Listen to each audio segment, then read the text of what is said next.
Our upcoming discussion, the new healthcare business models, subscription based, value based, and AI driven care, will explore how these emerging approaches are reshaping the way healthcare is delivered and experienced.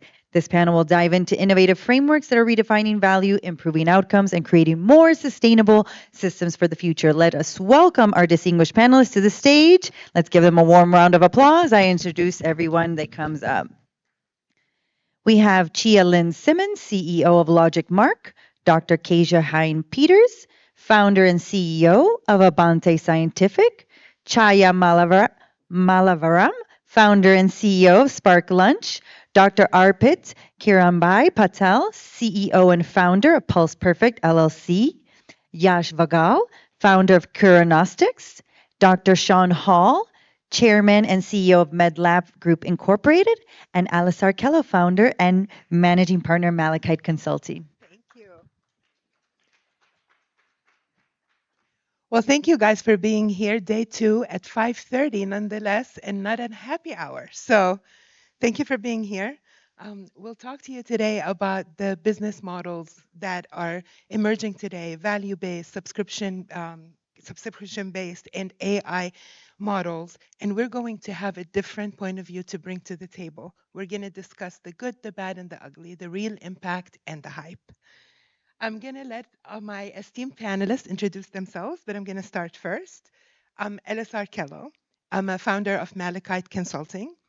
And I spent 20 years inside healthcare systems, leading innovation teams, and I know where innovation stalls. It rarely stalls at strategy, and it never stalls with the frontliners, although that's where we like to put the blame. It always stalls at the leadership level, the leaders that are carrying the cost of change because they have limited capacity. They have limited physical, mental capacity, and they're always asked to do more with less. The more they do, the more they're asked to achieve.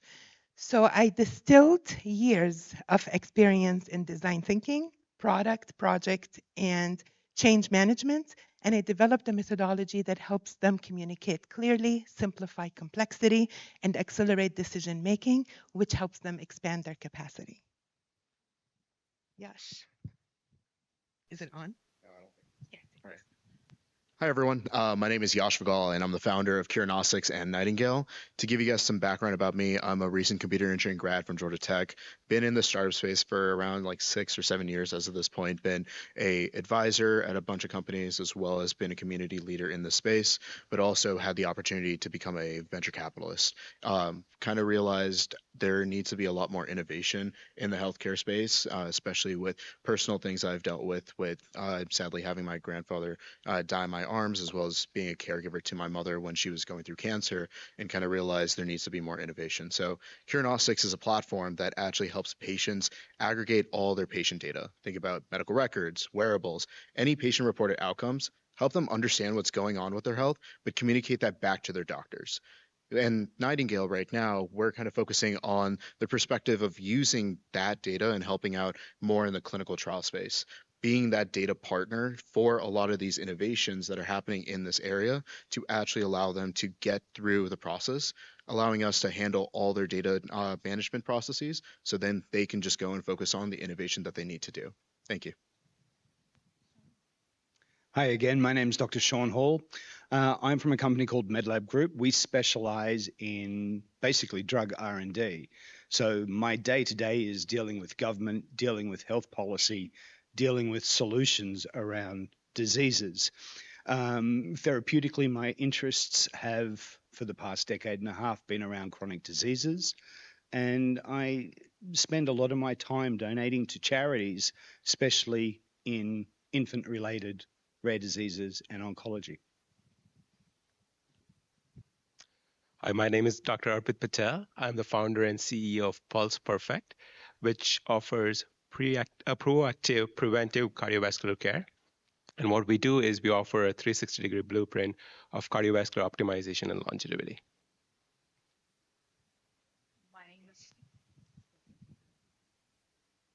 It's not working?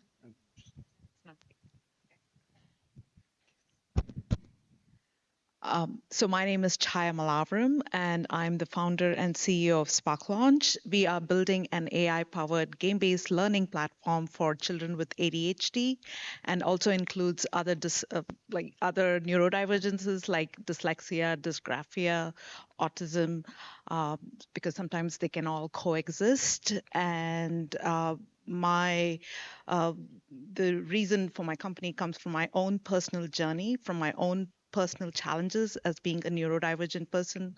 And thanks to my son, who was diagnosed with ADHD, who gave me this purpose and showed me that a lot of challenges are because today's educational system are not designed for a neurodivergent mind.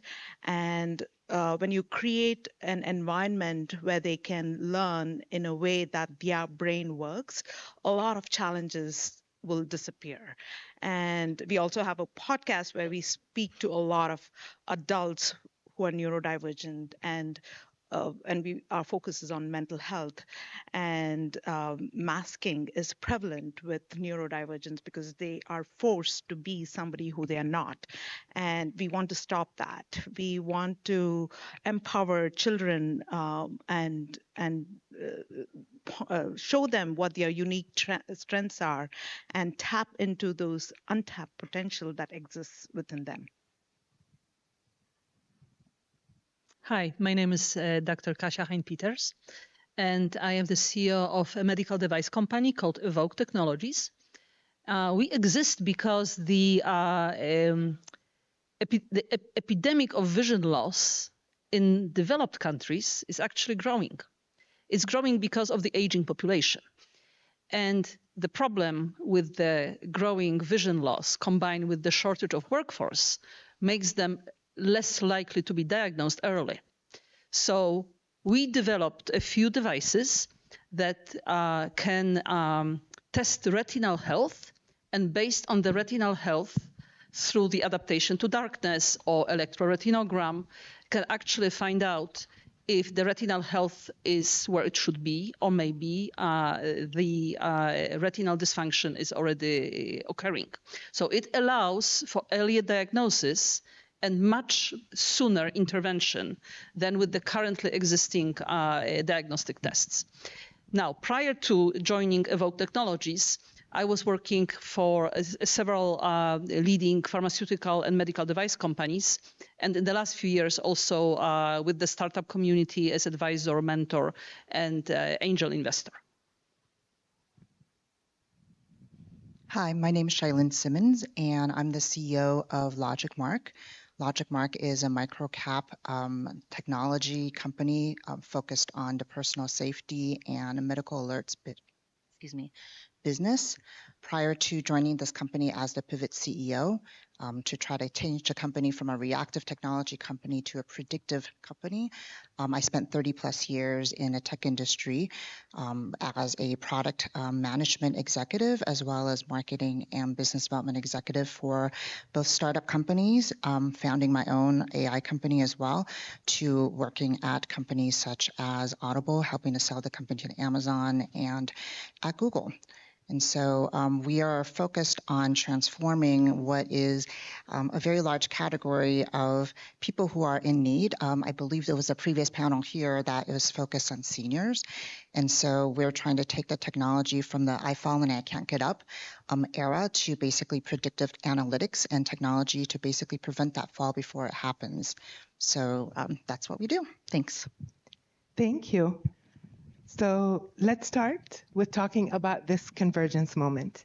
So healthcare operates across a complex web of regulation, funding models, and competing stakeholder interests. And yet the pressure to deliver better outcomes has never been higher.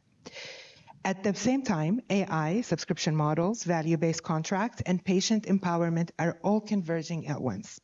From where each of you sits, and I'm going to start with my ladies on the stage, can you tell us what is simply not possible or was not possible 5 years ago that is possible today, and where do you see the greatest opportunity for these new models to take hold?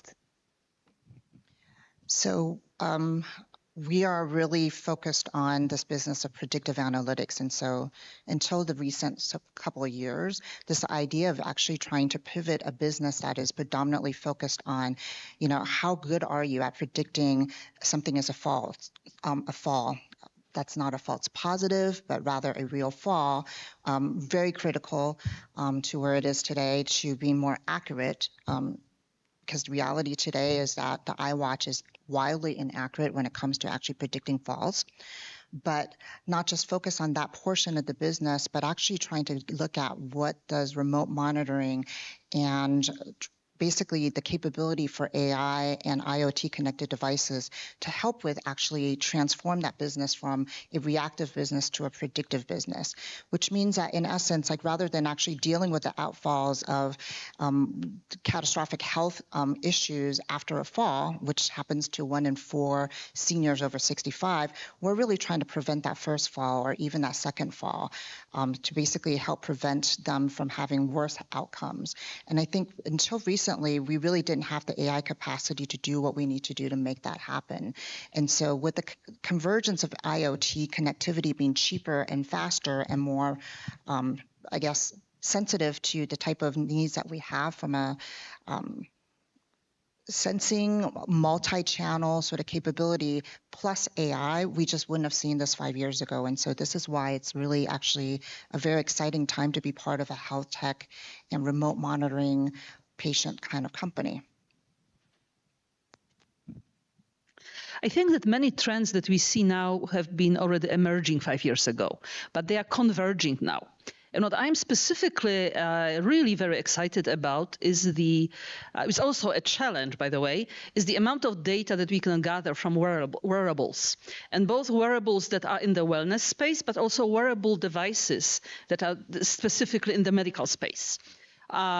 So what it helps us with is to have a longitudinal monitoring of a patient or a person before they even become a patient. Now, it does create massive amount of data that can be used by AI for analysis, for prediction, for risk stratification. And I think that's really will change, if not, it's already changing the way how medicine is practiced.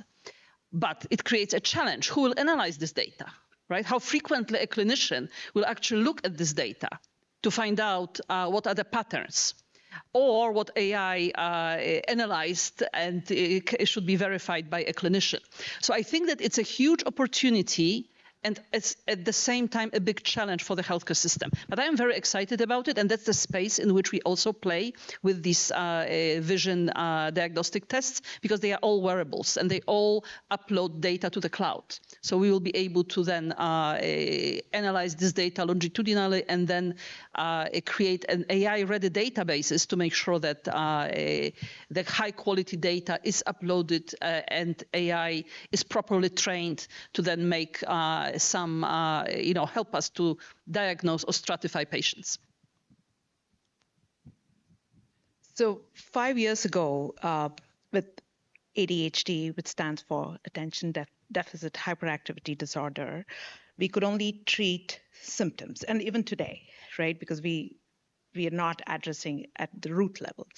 And now with AI, we can address it as it's happening, as a child is learning. And we know I've done deep studies of ADHD, and being an ADHD person, I know how we can live in our strengths. And so we can tap into that as it's happening and allow the child to learn like the way their brain naturally functions without trying to change or artificially induce their neurotransmitters, but naturally create them through gaming and through joy, actually. When it's ADHD is an interest-based nervous system, and when you do what you love to do, what you enjoy, we are joyful, and so we can tap into that joy as the child is learning, and so the symptoms don't have to appear and the challenges don't have to happen. And so that's what we are today. We can address it at a root level, which we didn't have access to 5 years ago. Thank you. So let's talk real impact versus real hype. We are all working with AI differently, and some of us have expressed real skepticism. Let's be honest, where is AI genuinely moving the needle in your work today? And where is it still more noise than signal, especially with regulators, payers, or patient and family trust? So I can start. So I am going to be coming through through the builder side, and every single person, I guess, in this room has kind of dealt with AI in one way or another. And especially in the healthcare space, a lot of people have been building in a way to kind of make a lot of changes. But the way that healthcare works, it's very much like, especially with payers, dealing with patients, especially dealing with doctors as well, it's hard to kind of make the breakage into that market. You need to learn how to work into those sectors. So the way I see AI kind of coming into place, as well as seeing this firsthand when building with Curanostics in the actual patient provider lens, as well as through Nightingale in the actual clinical trial space, is to be a support tool. AI in itself is a way that you need to actually mold it and frame it in a way to actually automate and optimize any task that is going out to a place that people don't want to do. So when it comes down to dealing with patients and providers, it's going down to the perspective of how do you help understand this plethora of data? Like before, we were talking about like wearables and everything. Wearables are going to be the new frontier when it comes down to data collection, when it comes down to the perspective of understanding what is going on with the patient outside of the clinic itself. So how do you actually go and understand it, and how do you communicate that to the patient? You allow them to actually use these models to actually go and communicate that over to them. How do you tie that up with medical records? How do you communicate that to your doctor? That's how you can use it on that lens. Through the clinical trial space, it kind of goes down to a perspective that a lot of the processes are purely manual. It goes down to a perspective of data collection, going especially with FDA regulations, ICH slash dash GCP stuff as well. It gets down to a perspective you need to have those data logs.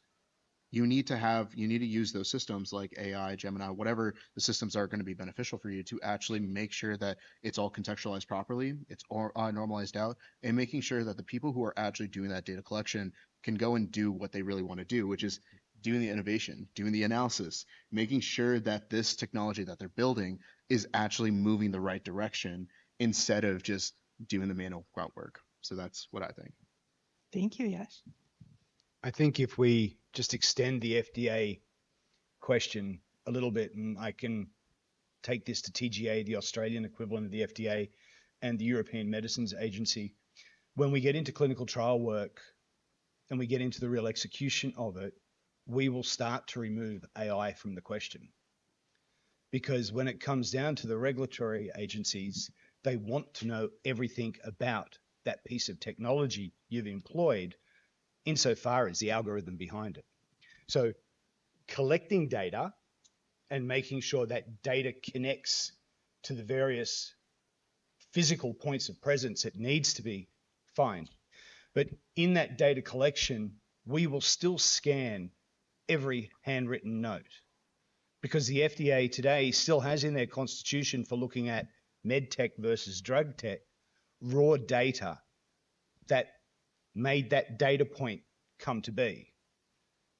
And it's risky. If you think the price of drug work, when you're at that final NDA submission to the FDA, not having that piece of paper to justify that data entry point risks everything. When we talk health, my mindset goes to medicine. And it doesn't matter whether it's nutraceutical or it's pharmaceutical. Then we add in doctor and healthcare, and then by virtue, hospital. I think AI has a long way to go to seek those core validations because I could take the FDA out of the equation and insert health insurer. And at this point in time, that outcome's still the same.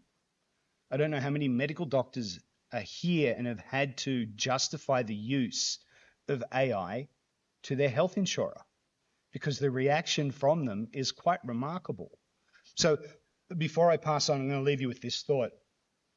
Years ago, I had a medical professor who was taking an interest in me because I wanted to go down this dark path, right? I wanted to work on new therapies. I wanted to work on health policy. I wanted to influence government. And he said to me, he said, Sean, you're going to find out that innovation in medicine is super easy. He said, what's going to kill you is adoption. And so when I think about AI, that hallmark of a statement, pardon the pun, that he made then and there is perfectly true. We can have some of the best AI in the world, but if those stakeholders that really do run medicine in this country are not across it, then the doctor who uses it is opening himself or herself up to potentially a world of hurt. Thank you, Sean. I have a little bit of different perspective on AI than a lot of my colleagues and panelists. And I'm talking from a physician background now. So I think AI is very powerful, but it does not do one thing, which is the hardest: change clinical outcomes, right? And for that, you need change in behavior, which AI so far is not able to do that. It's a great tool for gathering data, aggregating data, and able to pick up silent diseases early. But I still feel somebody needs to tell the patient, once the data is aggregated, that this is what you have. These are the steps you need to take to optimize and treat that disease. AI will tell you about falls, it will give you signals about the falls, but again, that education part, the behavior change that you are looking for, patients still look up for an authoritative figure, and that comes with trust. And when patients see their doctors that they trust, if the doctor's voice that, okay, this is what needs to be done, once we pick up the disease early to prevent it from progressing and manifesting, then I think in conjunction with AI and physician is the best, option, to optimize care and pick up diseases. So that's my take on AI. It's always AI and Physician. yeah, that's absolutely true. All right, so let's talk money. Because as one of my favorite clinician leaders says, no margin, no mission. So who's writing the check, right? So subscription, value-based, outcomes-based pricing, someone has to write the first check. Who is actually paying for the innovation you have built? And what has that taught you about what healthcare buyers actually value enough to fund? Chaylin, I'm going to start with you. So, as I mentioned, we are a microcap public company. We actually have been in this particular space for quite a while. I've only really joined the company in June of 2021. We continue to actually have payers that are both sort of individual stakeholders as well as large organizations. And so our largest client that pay for the technology, and ironically looking at helping with us on innovation side, is actually the Veterans Administration hospital networks. We've been working with them since 2003. 2005. And so they are the largest payer and hospital network in the United States. And so we also work with, I would call it sort of midstream payers, basically retirement communities and senior living facilities who are trying to shape clinical outcome because, some of our newer technology innovation, our goal is to actually turn around that initial fall to basically change behavior, to change the way that people operate within their sort of living environment so that they don't actually have a worse health outcome. And so they are sort of what I would call our middle tier sort of payers. And so they are actually very innovative and are starting to be more innovative. And ironically, the government has been a lot more innovative than we really give them credit for. And then really at the end of the sort of pipeline is the individuals who are caretakers. And that is close to basically 1 in 3 millennials and more than half of Gen Xers in the United States alone that are caretakers, and mostly sandwich generation caretakers who are paying for the technology. And so they're so used to actually wearing a Fitbit on their body and analyzing what they're doing on a day-to-day basis, they can't imagine not being able to track their parents. And that's where the friction typically comes in. And so we see a lot of friction between basically the payers, typically those people who are in a caretaking role, from government to family members to the people who are actually utilizing the products. Thank you. And Dr. Patel, since you have the patient as the payer, do you want to give us your take on this question? Sure. So in my practice, Pulse Perfect, I have a membership-based model.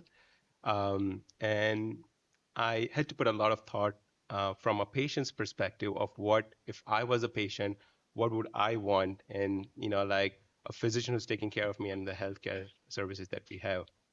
So, as most of you know, the current healthcare market in the United States is more of a reactive model where the insurance will pay for services when you have symptoms. And when you have symptoms, it's already too late. Like either you are trying to put a band-aid on the problem that you have, but there is, like prevention where, like if you don't have symptoms, insurance is not willing to pay. So what I did in my practice is, and I do more of preventive, proactive cardiovascular practice. So I do very deep dive screening and do advanced testing. And because patients don't have symptoms, like the insurance will not pay for that. So I have removed that barrier and created into a membership where membership pays for all the tests and the visits. As you know, the cost of healthcare has gone up significantly, but so has the copays. Every visit that you go to see a doctor or a specialist, the copays have gone up significantly.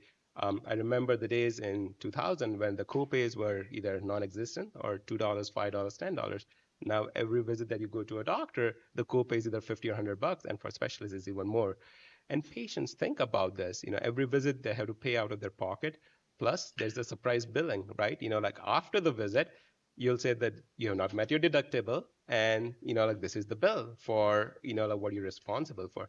I wanted to remove that, and I want to be very transparent. Like the price of the membership is what you're going to pay, and that is all it is, and there's no surprise billing. The third thing was the access and the time you spend with the patient, right? In the current healthcare model, I know few of the other folks in the panel did mention that it's a machine where the doctor sees you for 2 or 3 minutes, and like the visit is 15 minute max. I did not want to do that. I want to spend time with my patients, listen to their concerns, and then give them a game plan based on what it was. So based on all of that, I said, you know what, I believe the membership based model is going to be the best for my patients, and it has worked out great. Thank you. And Yash, you sit on both ends of that equation. What's your take on this? Yeah, so what I will bring in is kind of like two perspectives, one from the builder mindset and one from like the VC mindset. As everyone on the panel has also said, right? You need to kind of work within the system. That's one thing. So like with the current administration, with what they're doing with the MAWA as well as the access models and everything, they are making more innovations in that value-based care system, making it more possible for innovation to kind of go in and use those implementations to kind of go about it. Problem is with that, what most builders forget about is reimbursements, especially with Medicare and Medicaid, takes upwards of minimum 3 months to 6 months to actually get one patient to actually get that money back. So when it comes down to it, as a builder, as a founder itself, you need to kind of see what are other ways that you can actually monetize your product from there. There's another perspective, like as the doctor kind of talked about as well, through this consumer lens. There's been a shift into having more of the patients being that payer in this ecosystem. There's a lot of new companies like Superpower, Mido, all these different places that allow for people to get these kits to kind of go about it, as well as a lot of VCs are been pushing into that mindset. In my personal opinion, we're still a couple years ahead until the payers can kind of, I mean, the consumers can kind of do that directly. So you kind of need to go into the perspective where can you actually use Medicare and Medicaid to actually help and subsidize a lot of the build? But can you also go with this perspective of running a B2C product? Can you go in and make it where you are able to kind of maybe partner up with an insurance group like the Blues, or kind of work with the actual state regulated health systems to kind of go in with this perspective to actually get the money to actually fund your innovation? I feel like in the future, give it in the next 3 to 5 years, consumers will be one of the top people who would be paying in this healthcare system. But that being said, the healthcare system will still be right there. So being able to work within that area is going to be the biggest key factor that's going to help any startup to grow in this area. Awesome. And regardless of who's paying or who decided that there's enough value for them to pay, scalability and adoption is always an issue. And it starts and ends at the human level. We look at it as resistance, but if we translate that resistance into data, then we know exactly why somebody is resisting the change and how to value something from the what's in it for them to help them adopt and scale. With that, I want to ask you, what has to change for this to scale? So fast forward 5 years and these new models have gone mainstream. What had to change to get there? Regulations, reimbursement, culture, or leadership? And what is the one thing this audience can do walking out of this room to accelerate that future? Kasha, I'm going to start with you. Thank you. So I think that we pay too little attention to what I would call organizational capabilities. And when I talk about organizational capabilities, it means individual competencies, processes, governance, and systems. And why it is important? Because the technology cycles are becoming faster and faster, and almost to the point when it's difficult to adjust to changing technologies and market trends. And if the company does not have the right resilience in it, built into everything it does, it will very quickly can be outmaneuvered from the market by someone who does. So capabilities include culture and leadership, include mindset. So there's everything in it. But I think that we should look at this not only to make sure that our leaders have the right mindset and competencies, but do we have processes, governance, and systems that actually make the organization to move smoothly through these really fast changing technology cycles. Thanks, Kasha. And Chaya, since you bring a very human angle to this. Yeah, I really feel it's just being open-minded to trying out different things and just allowing solution to come into your place. Just being open-minded even to labels. For instance, there's a huge stigma around neurodivergence.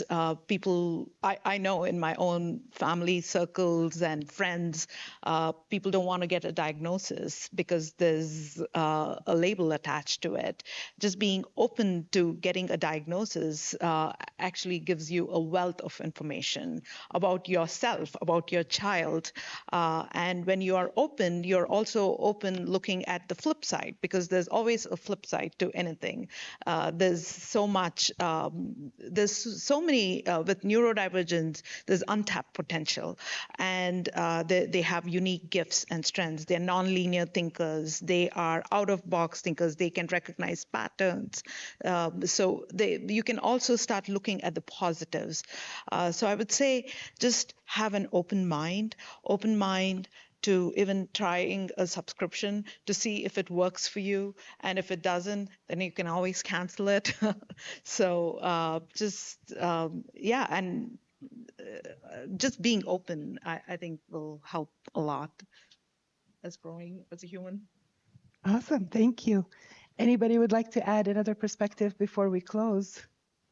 All right, so Chaylin, I'll go back to you. If you want to take us out with, what would you like the room to walk out with? What struck me a lot was the previous panel that talked about this, and also the doctor who's sitting here. A lot of what we do today, I know that my panel is sitting to my right here. What we're doing is we're looking at devices and platforms and AI and technology solutions to actually help us uncover longitudinal data, to actually help us discover minute sort of changes in patterns so that we can actually help prevent and potentially bring better sort of health outcomes. But at the end of the day, we spend a lot of time in the sort of open world that we are in today, talking about AI and technology. But the reality is that what we do today is, processing data. And we really need a human touch to everything we do. We are not in the diagnostic business. We're in a data processing and sort of pattern recognition sort of business. And coupled with, great doctors and clinicians and all of the people who are in the world today who are healthcare providers, that's when I think really true change is going to come about.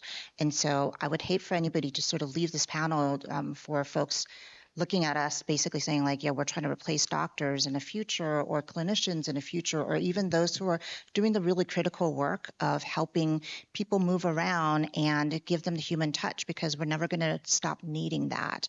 And so what I think the technology will do is to help us actually process a larger amount of data so that we can make better decisions. And hopefully that will change and radically change the way that we look at everything from healthcare to drug discovery to everything else in the world, because at the end of the day, we still need that human touch to make that change. I'm glad that you actually mentioned this, because I wanted to say that despite all this talk about technology and AI, everything is centered around a patient in healthcare, and it should remain like that. And there is a lot of innovation to happen outside of technology. There could be innovative services, innovative business models. Innovation is everywhere. So let's not get bogged into technology so much, and let's never forget about the patient who is at the center of what we do, what we all do. I want to highlight on collaboration, and I think we have to all work together as human beings, also bring in technology as one of the participants in this network of providing solution. And even with, especially with neurodivergence, what makes me feel so sad is everybody labels the child, but also the environment is responsible for it. What kind of parents, what kind of school setting, what kind of culture, all of that is deeply responsible on the child experiencing the symptoms. So we should take ownership for that and provide a solution collaboratively.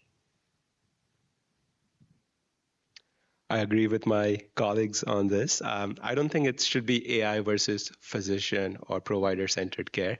I think it's AI in conjunction with physician or provider-centered care to optimize what means the most is patient-centered outcomes and patient care. So that's what I think is the perfect blend.